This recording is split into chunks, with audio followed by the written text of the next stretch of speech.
I cheated on my husband for a bigger man, then lied it was an assault.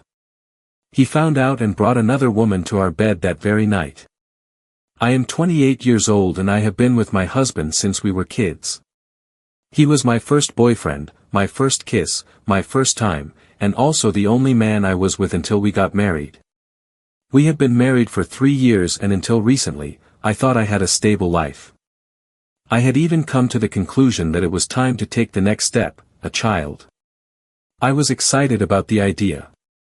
I always imagined myself as a young mother raising a child with the man I love. My husband and I talked about it sometimes, and he told me he was ready when I was, and I was ready. I felt it was the best time. Around that time, I met my neighbor, whom I will call Tamara. She was older than me, about 32, and had 3 small children.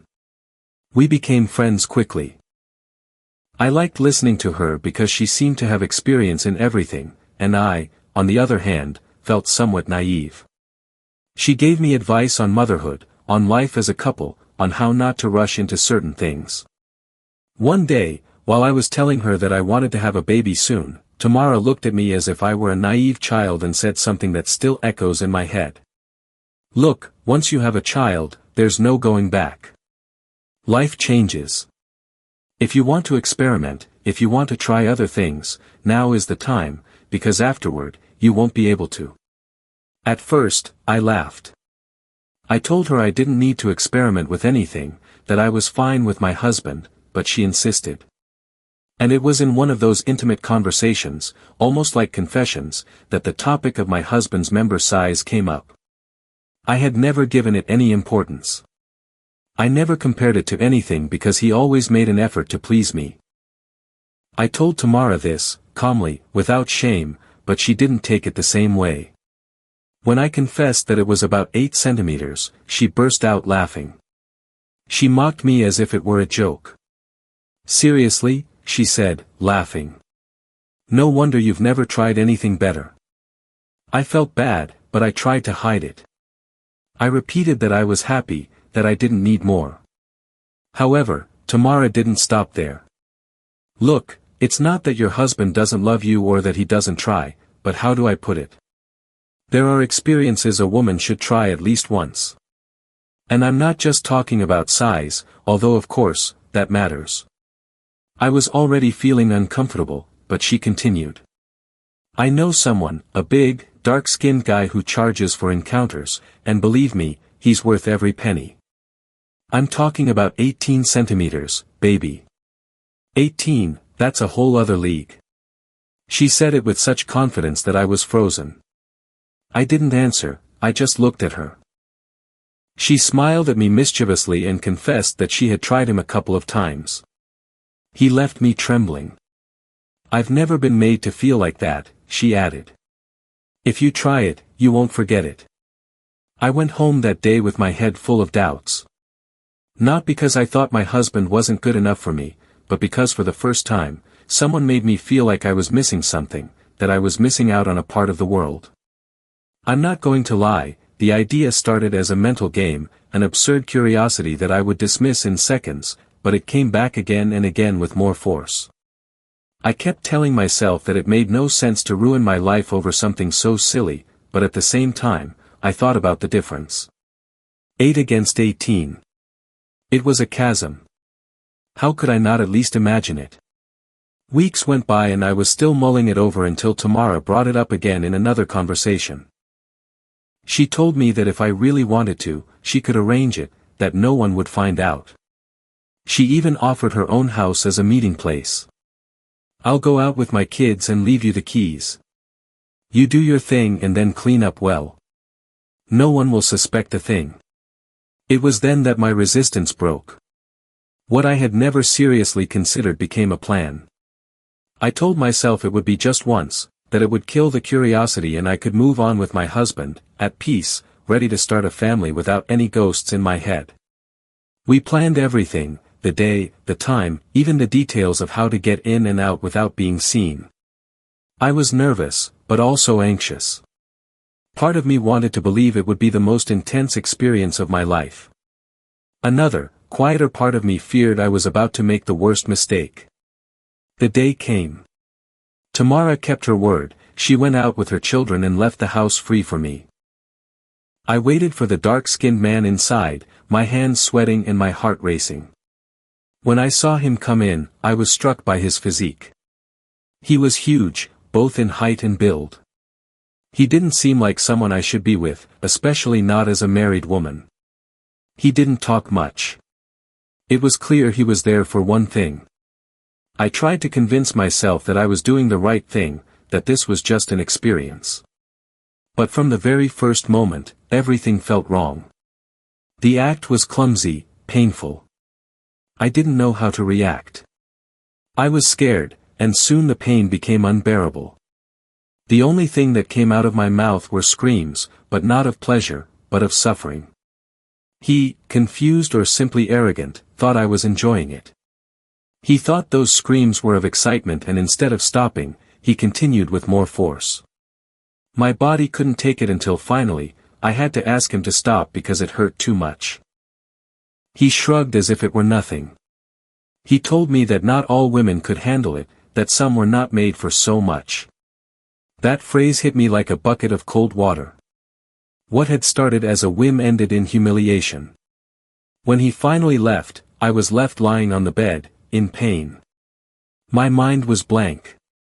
The only thing I kept repeating to myself was, what did I do? Why did I do it? I got up as best I could, cleaned everything as I had promised, and left that house. The walk back was eternal.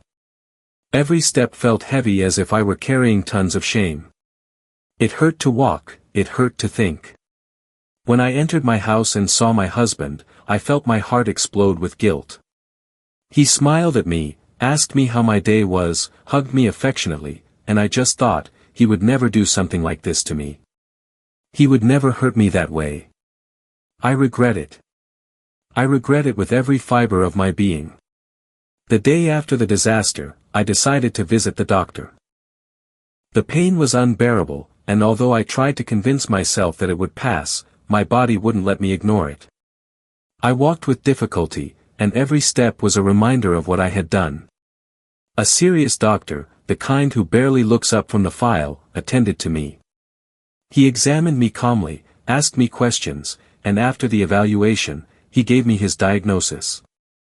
I had an internal tear. He said it in a professional tone, but I felt naked in a different way. That man had seen what I was trying to hide. Have you suffered any kind of assault? He asked me with a gesture of concern. I felt like the earth was swallowing me whole. I couldn't answer. I remained silent with a lost look in my eyes. The doctor interpreted it in the worst way, as a disguised yes. Don't worry, everything will be fine. I'm going to prescribe rest and treatment, but I also have to take note. In these cases, by protocol, we must follow up. I nodded without fully understanding. I thought it would end there. I didn't imagine he would call him. That same day, hours later, my husband received a call from the doctor's office. They told him that his wife had arrived with injuries consistent with a sexual assault, that he should be attentive, accompany me, give me support. When he got home, I saw he was different. His eyes were full of tears and his voice was trembling. He knelt in front of me, took my hands, and said with a contained rage, "Tell me who it was. Tell me the name. I'll take care of it." At that moment, I broke down. I cried like never before, but I wasn't crying for what he thought. I wasn't crying because of an assault. I was crying because I knew that soon he would discover the truth. I was crying because I had become a liar who was making him suffer more than I had ever imagined. He thought my tears were from trauma, that I was reliving what had happened. He hugged me tightly and promised me that nothing and no one would hurt me again. "Tell me," he repeated. "Just tell me who it was. I'll find him. I'll destroy him with my own hands." I couldn't. I remained silent, feigning fear. It was my biggest mistake because that silence became his motivation. The next day, he disappeared from home early. I knew he had gone to look for him. Later, I found out what had happened. My husband confronted the dark-skinned man. He was direct, without beating around the bush. He demanded answers with the fury of a man who believes he is defending his wife. The dark-skinned man, however, was not intimidated. He told him the truth in his own way. She looked for me. She wanted it, and believe me, she was screaming like crazy. You could tell she was enjoying it. That sentence was like a sledgehammer to my husband's heart, not only because it destroyed the idea that I had been a victim, but because it painted him as a deceived man, a fool who was crying for someone who had betrayed him. Not content with that, my husband went to Tamara. He confronted her with the same harshness. She tried to deny it, she stammered, but in the end, she broke. Okay, she confessed. I helped her, but she was the one who asked for it. She insisted. I just made the contact. She begged him not to tell her husband anything. She pleaded with him not to destroy her because if her husband found out, she would be lost. My husband listened to everything in silence. In his head, there were no more doubts. Everything he thought was an attack had turned into the opposite. It had been me who sought him out. I was the one who lied, I was the one who dragged him into a heinous lie. Hours later, I received a call from Tamara. Her voice trembled with nervousness. We're in trouble, she said bluntly. Your husband knows everything. He told me he's going to talk to mine. If he finds out, I'm finished. I couldn't even breathe. Fear paralyzed me. This is your fault, she suddenly screamed at me. I only helped you. You were the one who wanted to try. I warned you. I told you to clean up well, to do it quickly, but no, you ruined everything. I remained silent, listening to her blame me. She had pushed me, she had convinced me, but now that everything was falling apart, she was washing her hands of it. You have to stop him, she demanded. You have to talk to your husband before it's too late. She hung up without letting me answer. I was left alone in my house with my heart pounding in my chest like a drum. I knew that at any moment my husband would arrive. I knew he would look me in the eyes and demand the truth. And I didn't know what to say. I had no way to defend myself. For the first time in my life, I was really afraid of losing him. Not because of an accident, not because of an illness, but because of my own decisions. The weight became unbearable. Every noise in the street made me jump, thinking it was him. Every minute that passed was a torment. I imagined his face as he entered, his eyes filled with rage, his voice demanding explanations, and I, unable to give him anything but lies, was trapped. And the worst part is that I had set the trap myself. When my husband arrived that afternoon, I already knew that everything was lost. I saw him enter with a firm step, his jaw tight, his eyes burning with rage. As soon as he crossed the threshold, he looked at me with a mixture of anger and contempt that chilled my blood. Why did you lie to me? He asked bluntly, without beating around the bush. I tried to maintain the charade, still with the idea of holding on to the lie. It was an assault. I didn't want it, I managed to say between tears. But he interrupted me with a shout that made me tremble. Don't lie to me. I already spoke with him. I already spoke with your friend. How long are you going to keep treating me like an idiot? In that instant, I knew I had no way out. The dark-skinned man had said everything. Tamara had confirmed it. The lie had crumbled. Crying, I lowered my head and admitted the truth. I told him that yes, I had sought him out, that I had let myself be influenced by Tamara, that I thought it would be an experience that would free me. I knelt before him, took his hands, and pleaded. Forgive me, please. Don't leave me. I'll do whatever you want. I'll do whatever you ask. He looked at me with a rigid face, without a hint of tenderness. And then I said the worst thing I could have said, convinced that it would be a justification, but that it ended up being a direct shot to his dignity. It's because you're small. I wanted something bigger. It's all your fault. As soon as those words left my mouth, I regretted them. I saw how his eyes went dim, not with pain, but with absolute coldness. It was as if I had killed the last spark of love that remained. He was silent. He didn't answer anything, just watched me with a hard expression, as if he no longer recognized me. "Please, don't leave me," I repeated, sobbing. "I'll do whatever you want, whatever you ask, but don't leave me." He didn't say a word, just got up and left the house. That silence destroyed me more than any insult. I would have preferred him to yell at me, to hit me, to throw me out at that moment, but no, he punished me with indifference. That same night, he came home with a beautiful, elegant woman, the kind that makes anyone feel small next to her. I didn't understand anything. I saw them come in together, and when I wanted to reproach him, when I wanted to scream at him that he was doing the same thing to me, he just gave me a look full of contained rage, and I understood. That was my punishment.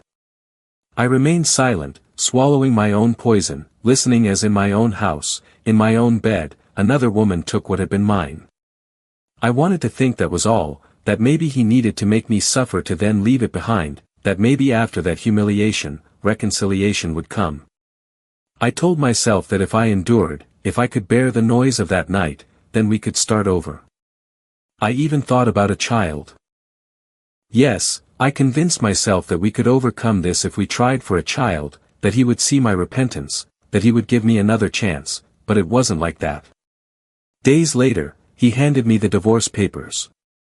He put them on the table without a word, with that coldness that had already become his trademark. The separation was equitable. Here, infidelity doesn't change much legally, and it was even possible that he would lose out if he tried. He didn't take everything from me, he didn't leave me on the street, but what he did was worse. He left me with just enough, without any ties that bound me to him, from his life like someone tearing out a page. I signed through tears, not because I was losing money or assets, but because I was losing the only man who had truly loved me, and I was losing him because of my own stupidity. As if that weren't enough, Tamara also fell. One day, she appeared at my door, beside herself, with her eyes red from crying and her voice full of hatred. "Because of you, I lost my husband," she screamed as she pulled my hair. "Because of you, I'm left alone with 3 children." I tried to defend myself, but she was furious. Between screams, she told me that her husband, after finding out everything from my husband, had asked for paternity tests. The result was devastating. 2 of his 3 children were not his. When she told me, I was frozen. I didn't know whether to feel pity or disgust. I had fallen for a single curiosity, but she had lived a whole double life. Still, she blamed me. She said that if it weren't for me, her secret would never have come to light. I screamed back at her with what little dignity I had left. "Don't blame me. You were the one who put that idea in my head. You're even more of a slut. I only did it out of curiosity. You've been doing it your whole life." She left, insulting me, promising that she would always hate me. I was alone again. My family also turned their backs on me. When they found out what had happened, how I ended my marriage with the man I grew up with, the only one I had ever loved, they couldn't even look me in the face. They all took his side. They said he was the real man in the story, that I had betrayed him for no reason. And maybe they're right. I lost everything for a whim, for a poisonous voice that convinced me I was missing something, for an absurd curiosity that brought me no pleasure, but pain, shame, and destruction. I no longer have a husband, I no longer have friends, and my family sees me as a disgrace. Update 1. It has been a year since my post. I remember many were very harsh with me in the comments, and although it hurt at the time, over time I have learned to accept their words. They were not insults out of malice, they were truths that I resisted recognizing. This past year, I have tried to rebuild myself, I swear. I convinced myself that I could start over, that what happened would be left behind, and that sooner or later it would stop hurting. I thought it was enough to endure the days, one after another, until the wound healed on its own. I thought I had overcome it. I really believed it, but recently I saw him. I saw my ex-husband walking hand in hand with another woman.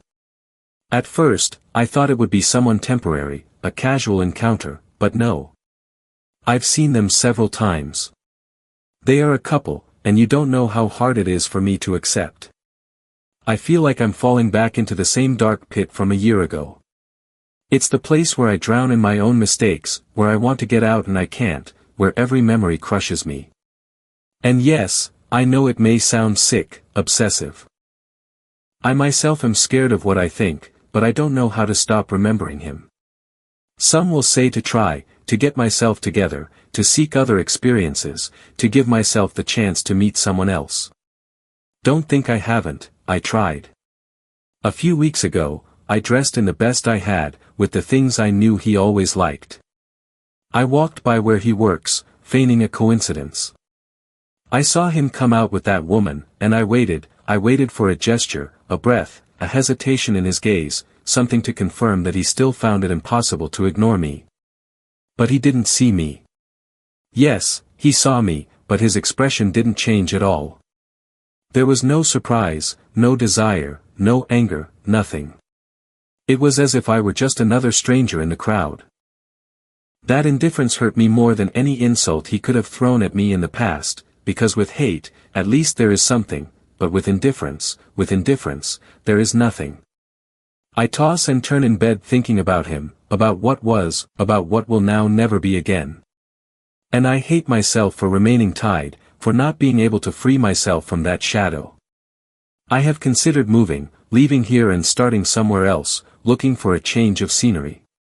What is around me is rotten with memories, with rumors, with looks that point at me. Everything reminds me of what I lost and what I can no longer recover. The toxicity surrounds me and poisons me. And I'm not just talking about what people say, but about what I repeat to myself every day. I can't move forward because I'm still chained to the past. I wish I could erase everything, start from scratch. Ah.